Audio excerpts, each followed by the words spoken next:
créé par les élèves de 6e année pour mettre en lumière les différentes cultures de notre belle école, Sainte Trinité de Brooklyn. Moi, je suis Mathieu Choud et j'ai immigré ici avec ma famille au Canada et je viens d'Haïti. Je suis Grace Defoe et je viens du Cameroun. J'ai immigré ici au Canada avec mes parents à l'âge de 4 ans. Aujourd'hui, nous recevons Mme Cohn, enseignante ici à l'école Sainte Trinité. Bonjour Madame Cohn, j'espère que vous allez bien. Bonjour, je vais très bien, merci. Nos élèves de 6e année ont plusieurs questions pour toi. Commençons par la première. D'où viens-tu? Moi, je viens du Congo, mais vu qu'il y en a deux, je vais préciser lequel. Je viens de la République démocratique du Congo. Quand êtes-vous arrivé au Canada?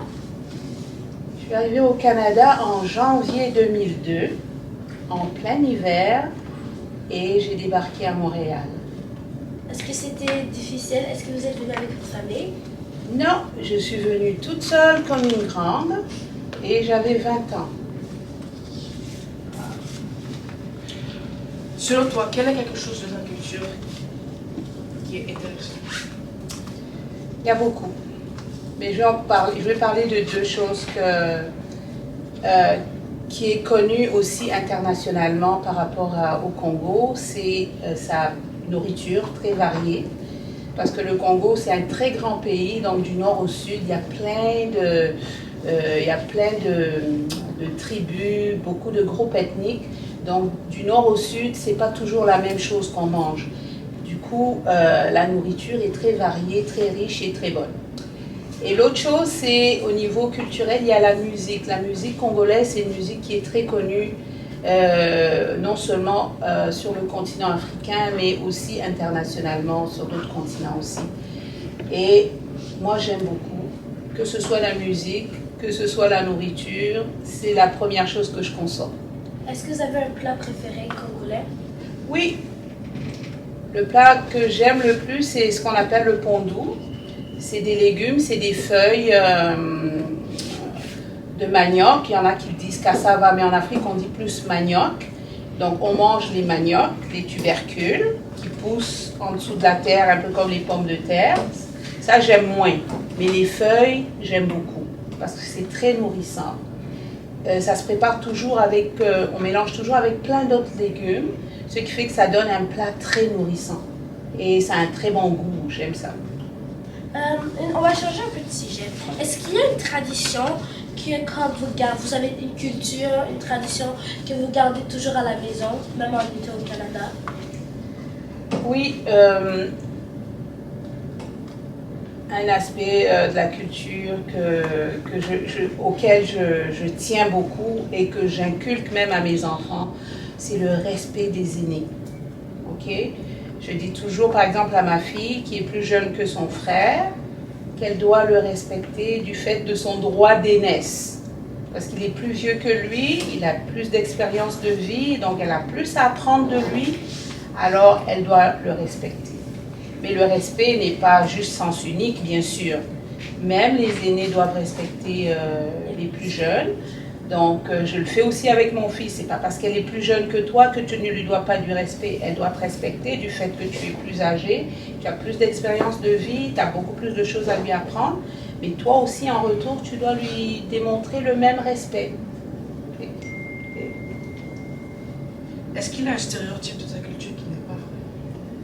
Pardon, excuse-moi, je n'ai pas bien compris la fin de la question. Est-ce qu'il y a un stéréotype de ta culture qui n'est pas vrai? Ouais. Je trouve que au Congo, on valorise beaucoup plus les garçons que les filles. On valorise beaucoup plus les garçons. Les garçons ont beaucoup plus de droits que les filles. Et moi, je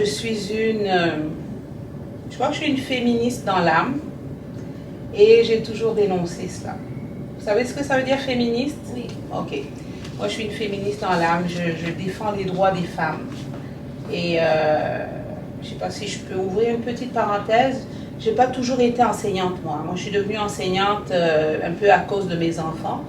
Mais je suis travailleuse sociale de base. J'ai fait mes études, j'ai fait ma maîtrise à l'Université d'Ottawa. Et le sujet que j'avais choisi pour mon mémoire de fin d'études, c'était vraiment quelque chose sur le féminisme pour défendre les droits des femmes, au Congo en particulier. Parce que je savais que le pays d'où je viens, les femmes n'ont pas tous les droits qu'elles devraient avoir. Ok, donc c'est un peu ça. Est-ce qu'il y a déjà eu une protestation comme quoi? Malheureusement, non, c'est parce que c'est tellement ancré dans la culture que les gens ont presque normalisé. Les gens ont presque normalisé. Moi, peut-être, le fait que je le vois, étant donné que moi, j'ai beaucoup voyagé, j'ai beaucoup côtoyé d'autres cultures, et je peux comparer, voir ce qui fonctionne, ce qui n'est pas normal, ce qui est pas juste, ce qui est pas juste pour les femmes. Donc, malheureusement, il n'y a pas beaucoup de monde qui voit encore les choses de cette façon-là. Et les inégalités, ça persiste encore. Ouais. Quel autre pays vous êtes allé visiter? Ouf, j'ai beaucoup visité. Hein. J'ai visité, bon, je vais commencer par le continent d'où je viens. J'ai été en Zambie, j'ai été en Tunisie, j'ai été en Algérie, j'ai été brièvement au Congo-Brazzaville. Ça, c'est pour ce qui est de l'Afrique. L'année prochaine, je vais aller en Afrique du Sud aussi pour visiter. Pour l'Europe, la France, la Belgique, la Suisse, l'Italie, la Bulgarie, l'Autriche, la Suède l'été passé, l'Allemagne. Pour l'Amérique, États-Unis, Canada. Et le continent asiatique, je ne connais pas encore. C'est juste que je trouve que c'est trop loin, j'ai peur un peu des avions, alors c'est un peu ça. Qu'est-ce qui te manque de ton pays? Ce qui me manque de mon pays, vous allez trouver ça bizarre parce que moi, en fait, ça fait très longtemps que j'ai quitté mon pays, mais je suis toujours très attachée à mon pays. Dans quel sens? Je m'intéresse toujours jusqu'aujourd'hui à ce qui se passe au Congo. Moi, ça fait plus de 30 ans que je ne suis pas allée au Congo, hein, plus de 30 ans. Mais ce qui se passe au Congo m'intéresse beaucoup. Et ce qui me manque le plus, c'est vraiment la nourriture. C'est vrai qu'on en trouve ici, mais ce n'est pas toujours frais. C'est congelé, c'est resté longtemps dans les bateaux. Parfois, ça manque la fraîcheur et le goût naturel. Au Congo, chaque maison, on a toujours un petit potager à l'arrière de la maison. Donc, on mange toujours des choses qui sont bio, qui sont frais. Le poisson, on va l'acheter directement de chez le pêcheur. Parfois, le poisson qui arrive au marché, il vient, le pêcheur l'amène au marché et tout le monde se rue pour l'acheter. Donc, tout est toujours bien frais. Malheureusement, c'est ce qui manque un peu quand je veux manger de la nourriture congolaise ici. Ça manque un peu cette fraîcheur. Tu sens toujours que le goût est un peu altéré. C'est pas toujours aussi bon que tu le voudrais. C'est vraiment la nourriture. Et moi, je mange beaucoup. Hein. Je suis une grande mangeuse. C'est pour ça que je ne suis pas très très mince. Est-ce que toi, t'aimerais retourner au Congo? Pardon? Est-ce que toi, t'aimerais retourner au Congo? Oui, j'aimerais beaucoup, beaucoup, beaucoup. Ça fait plusieurs fois que j'ai tenté d'y aller. À chaque fois que j'ai décidé, bon, cette année, je vais aller. Il y avait malheureusement toujours des problèmes. Ça fait à peu près 30 ans que le Congo est très instable. Il y a des guerres un peu partout. Il y a, la situation de la politique n'est pas toujours idéale pour aller de façon sécuritaire. Comme là, cette année, je devais y aller, mais là, il y a un problème sanitaire. Je ne sais pas si vous avez entendu à la télévision, on parle d'Ebola. Je ne peux pas y aller à cause de ça. Okay? Il y a peut-être en 2020, je voulais y aller, il y avait Covid. Okay? Il y a quelques années, je voulais y aller, j'ai eu un grave accident de voiture, je n'ai pas pu y aller. À chaque fois, je ne sais pas, c'est comme s'il y a quelque chose qui m'empêche de retourner, ce n'est pas le bon moment, je ne sais pas pourquoi. Mais j'espère toujours et j'espère que quand je vais avoir ma retraite, je vais aller rester là-bas. Qu'est-ce que vous préférez quelle est la chose qui t'a le plus surpris quand tu es arrivé au Canada? Le froid. Comme j'ai dit tantôt, je suis arrivée en plein hiver, un 22 janvier. Vous n'étiez pas encore nés, hein. C'était en 2002, à Montréal. Et cet hiver-là, je pense qu'il faisait très froid parce que je me souviens, il faisait moins 40. Ouais.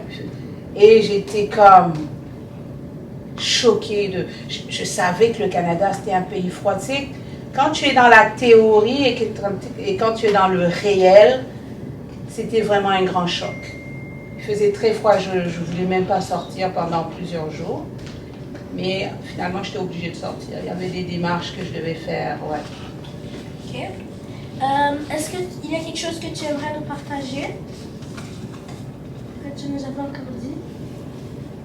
Ce que j'aimerais partager, c'est, oui, le fait que j'ai eu la chance de beaucoup voyager, j'ai noué beaucoup d'amitiés de différents pays. Par exemple, quand je suis allée en Bulgarie, c'est parce que j'avais une amie de la Bulgarie qui m'avait invitée dans son pays. Je suis allée dans son pays, j'ai découvert son pays. Quand je suis allée en Italie, c'est parce que j'avais une amie italienne qui m'avait invitée. Donc, j'ai beaucoup d'amis dans différents pays. Et ce qui est bien, c'est que avec les réseaux sociaux, même quand on s'était perdu de vue, on s'est quand même retrouvés, on a repris contact grâce aux réseaux sociaux. Je me rappelle, en 2008, quand j'ai commencé avec Facebook, j'ai retrouvé des amis dont j'avais perdu de vue et je suis sûre que sans Facebook, je les aurais jamais, mais jamais retrouvés. Comme des amis, comme des écoles? Oui, des amis d'enfance. On a fait le primaire, le secondaire ensemble. Et la vie a fait que chacun est parti parce que, tu sais, moi, mon père travaillait il changeait de pays, donc j'allais dans différents pays et j'ai noué des amitiés. Souvent, c'était des gens d'autres pays, pas forcément du pays où on vivait.